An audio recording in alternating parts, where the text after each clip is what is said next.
Welcome back to Little Big Wins. This is my little online presence virtually here where I talk about and express intentions and I express expressions and I express feelings and just thoughts on little things that generally I would say the world at large really does not care about at all. However, just because the world does not care nor even like what I or anyone posts in a way that makes them happy, that's no reason. The world not liking you nor approving is no reason for you to stop expressing those things, whatever size you have. Mine happen to be very small and insignificant to the world. But they are significant to me because these little things are big wins in my life because they have contributed to all kinds of healings that I have needed, especially since about 15 years ago. Today I'm going to talk about, I think a topic that some people might find prickly, might find intriguing, maybe even titillating. Some might even feel outright boring, or you might even feel like that's like none, and I should not be expressing myself, but I feel that that's the direction I feel I'm going towards, and I'm going to go for it. And we are talking about, drum roll please, dating and romance. And I have to begin by expressing what I am attracted to. I would have to say that I have always been boy crazy. I have always been boy crazy.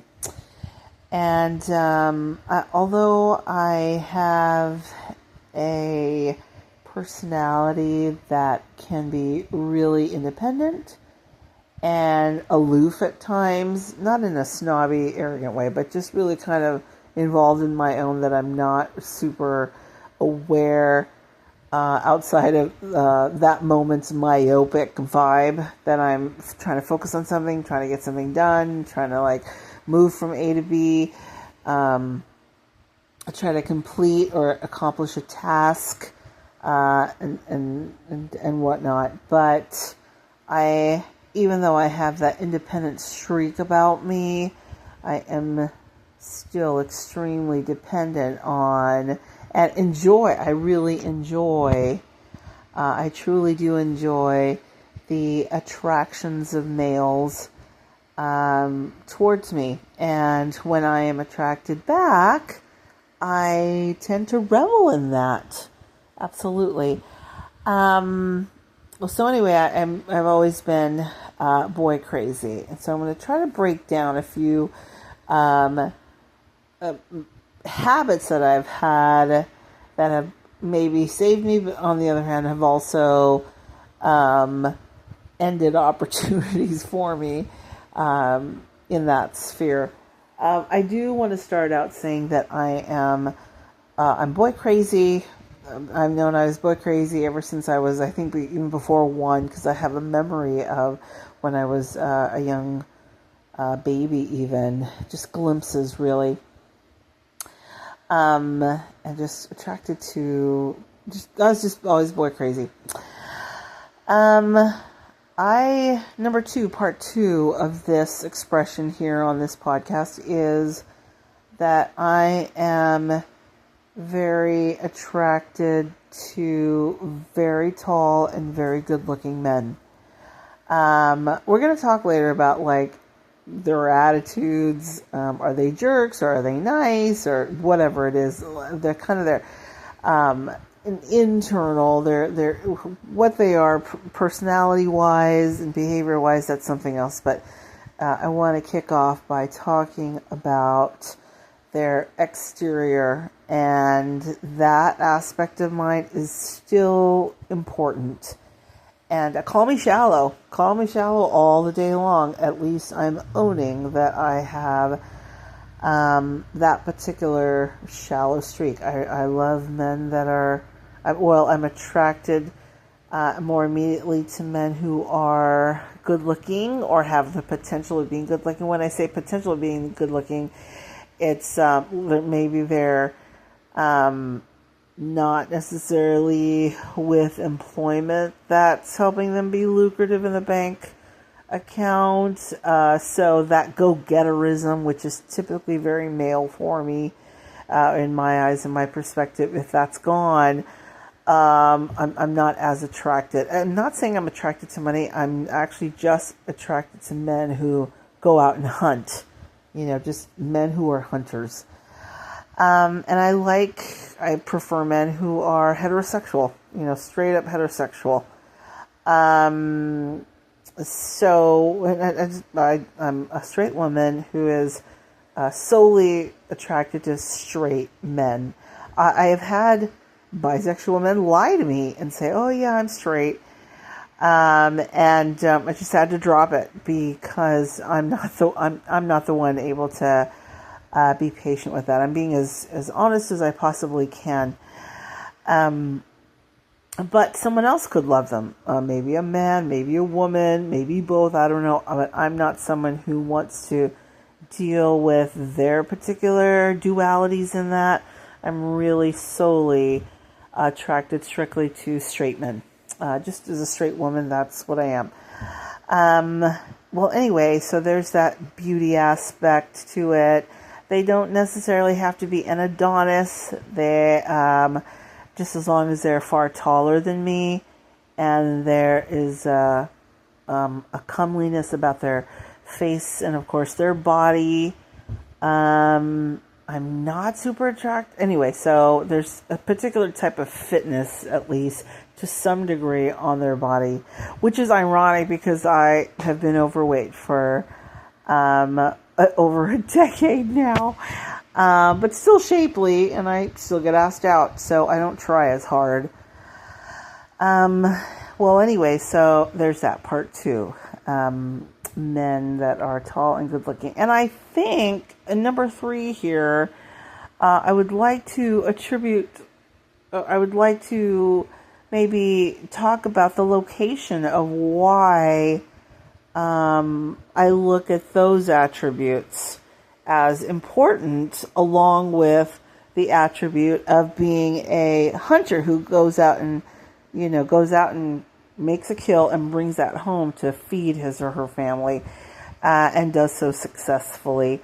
I am not necessarily a money hungry person looking for that in a rich guy. I have dated men who even are millionaires, and I'm grateful that they are there, but I have really just enjoyed that attraction between me and them, and any guy who's a hunter, whether they make cash or not, but they're out there just grinding and doing things because potentially they would be able to provide a home for a family. And even though I have not been able to commit since my divorce, I still am attracted to that very traditional male role of provider and hunter. And all of these attributes are probably attributes based in my actual father. My biological father is a man that did not raise me, basically, but I was raised by my stepfather. And in our church and religious traditions, to tie us eternally together even after death, I am actually sealed and connected and covenanted with my stepfather, who was a tall, hazel-eyed, blonde, feller Texan via a la Los Angeles.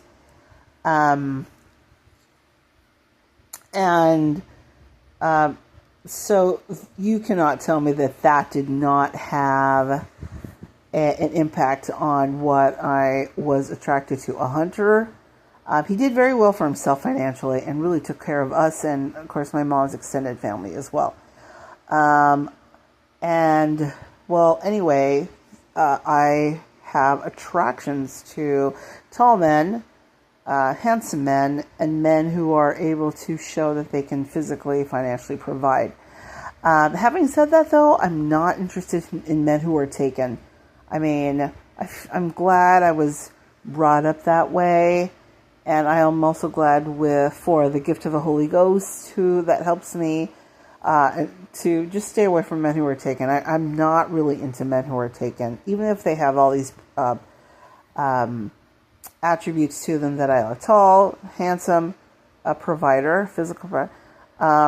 There's something really ick about married men and men who have girlfriends. I mean, it's just, I have like gag reflexes, and I'm really glad I have that radar on, because I'm a girl's girl. I'm like, I have friends and acquaintances who want to protect their marriage. Guess what? I support that. I would never like crash that party ever. So I want to say just that very important side note there. Anyways, so that has helped shape me in so many ways. I also, in relation to my father, I also had a very empowering relationship with him, where I remember coming home, was like in 5th grade or something. I came home, and 5th or 6th grade or something, and a new friend of mine, she was a new girl that year in elementary school in American Samoa, actually. And she talked about having once lived for several years, her father was stationed in the Philippines. And so that day in school, just one day in school, she just started talking about, those years, Marcos and Aquino and the politics with that. And I just listened in. I thought, okay, that's interesting. And then I went home, and my dad was home when I got home, or he was eventually home, and he was watching TV, and he said, "How's school?" Great. You know, I was just this teeny kid bopping around. Like, who took me seriously? No one really, other than my dad and my mom loving me. That's it, but practically. I would never be considered a beacon of knowledge, let alone world political events. Well, anyway, I was talking to my father, and I was like, hey, my friend, she used to live in the Philippines, and I went on and on like a ding-dong. However, I started to like repeat what my friend had said about Marcos and Aquino, and the sudden death of Aquino's husband, and then her running for office against Marcos, and that whole thing, something about a military junta in the Philippines, the coups, on and on. And my father, as I was talking, turned the TV off or stop whatever he was doing, and he just gave me his full attention. And I could not believe it. This was an executive at one of the biggest industries locally on the island I was raised on. And there he was, stopping and listening to his teeny boppy daughter who knew like nothing. I was such a ditz. Like, I didn't even get like A+ grades the way my sister did. Although, I'd have to say the grades later on in life, I was able to say grades in school really do not denote a final IQ. Anyway, although I could have tried harder in school to do stuff to actually follow the programs, but I already knew I had a different IQ. And anyway, so I remember feeling really empowered by that. And then I also remember my father letting me express that I had, did not agree with everything he said. My mom, no, I never did that. But with my dad, I felt that there was freedom in that. And I really, really felt empowered by him in so many ways. I was able to articulate myself without his interrupting. Or if he did, he let me like counter that verbally and vocally. And I remember having a particular closeness and admiration to him, and that I was so proud of him. Just not just being my dad only, but really being a friend as well. which is ironic because here he was my stepfather. Number two, we were also tied together eternally in a particular ceremony of mine that I have absolutely and will remain invested in spiritually throughout my life. And so these are those things that I have been looking for. Looks, which is height and handsome face, the ability to be a man of aspirations and goes out and he's a hunter, and he goes out and makes his kills and brings them home, and in honest ways. Obviously, he's got ethics. Four, there is a freedom in my being able to vocalize my feelings and articulations, and I literally have had a difficult time locating that for myself. And sure, I could learn all kinds of things, and I have. I know that I'm not like the actual final first or center of attention for any man, even when I'm married 24/7. But I still want to be able to talk politics, which is I'm just personally interested in and involved in some cases in some parts of our nation, and also talk about the indigenous natures of where I come from, and kind of how I do things, how I learn things, and how I approach things as an indigenous person. And to be able to talk about and have an opinion about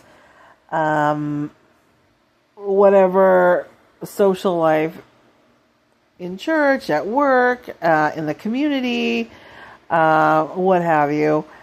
And to be able to be afforded that. I have not found that combination outside of my father. And I realize that being and expecting that from a father is a very different dynamic in many ways than finding those 4 or 5 dimensions in an actual partner. I have been challenged in my life to have not been able to locate that. And I'm really sad about it, really. I would have had kids by now. I ended up with a schmuck of an ex-husband. And that was not fun at all. It's still not fun, thinking about that memory. And I thought she started out with promise, and then he really blew the end game, the middle game too. And of course, and again, I say these things knowing that I could have been, more lenient and more forgiving and compassionate about some aspects of my marital relationship. And I can say that about every relationship I have had. I've had a few long-term relationships. I've had even more so on and off relationships, which it just ended up being a revolving door, or I live in that revolving door mentality of just hanging out with men and enjoying their handsome attractions to me, but then not being able to commit. Because I do want to say, while I enjoy their company and enjoy their attentions, and I enjoy my time together with them, these men, that is different than being able to admit that they actually are men that I would actually be with in the long term, and I just have not found that long termness. So what is a girl to do? They may be handsome, and they may be tall, they may be a hunter, and they may be straight. However, they're not necessarily allowing me to speak. Some of them, and I also like them older than me. I can date younger. I've even dated guys 20 years, 25 years. It's fine. But even guys who are younger, I don't want to commit to them fully because I know their family, their mothers and fathers want them to be with a woman their age or younger to produce children. And so I am not going to be the one to stop that. I'm not going to carry that burden at all. But for the time that we might be courting or seeing each other and just having fun, I'm down for that. That's kind of where I am in life, for sure. Anyways, what is a girl to do when she has maybe 4 or 5 of those components, or maybe just one component that we find in the men? I'm still trying to figure that out. And in my trying to figure that out, I have been a soul who has not compromised that, hey, I need all these particular parts. And I can be lenient if one or so things is not, one particle of that or one facet is not quite fully there with that particular male. But there has to be at least a significant part of that there. It has to be an attribute there, it cannot go missing. It may not be as strong as mine, but it's that particular aspect has to be there in significant form. And so if it's there somewhat, or at least significantly, I can work with that, but there's a handful of attributes that I feel that I'm attracted to and that they should have. It's getting more difficult in many ways because I'm older. I'm like a little bit over a half a century old, and so finding someone who wants to settle is more difficult because the men are probably wanting someone younger. Totally understandable. I'm not like hurting over that at all. I'm just aware of the reality of that for sure. But anyways, I wanted to express that, and please know that I'm still working on myself. I'm not interested in trading off one of these aspects and attributes in the men, so that I can only have maybe 3 of the aspects that I've mentioned here.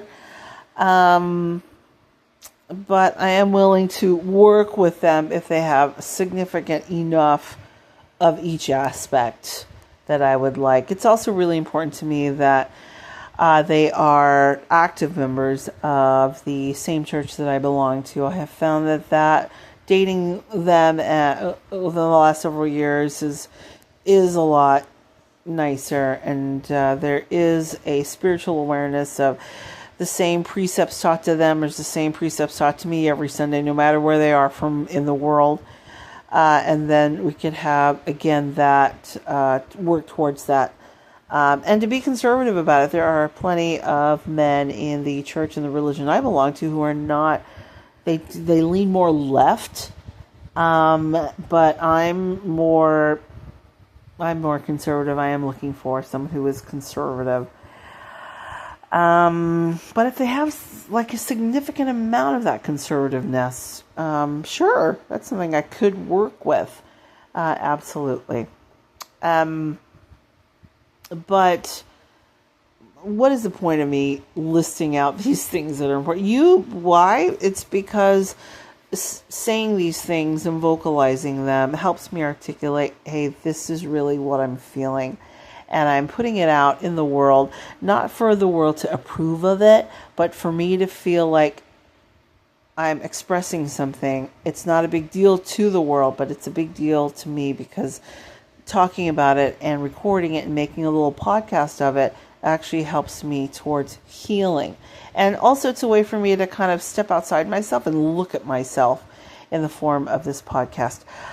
Additionally, and even more importantly, you yourself might be at a crossroads when you're trying to figure out yourself. It's like, why is my dating not working out? Why am I constantly having to, why you might feel like you are missing out or missing that attribute in a partner or someone you're seeing or someone you're interested in, and you're probably feeling bad about it. And I'm really here to say, hey man, don't feel bad about it. That's how you feel. Those are the needs that you want, and you know yourself to be able to say so and to stand by it. You might feel alone because you might feel pressure from some other human, or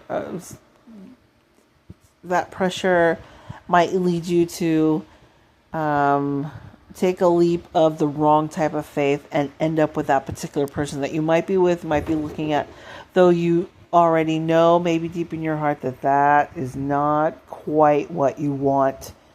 And I think also casually dating, hands off, of course, casually dating and sharing affection and sharing affectionate talk with each other and enjoying each other's company with no commitment at all. Even if the guy wants it, or if you're a guy, even if the girl wants it, you really got to shop around.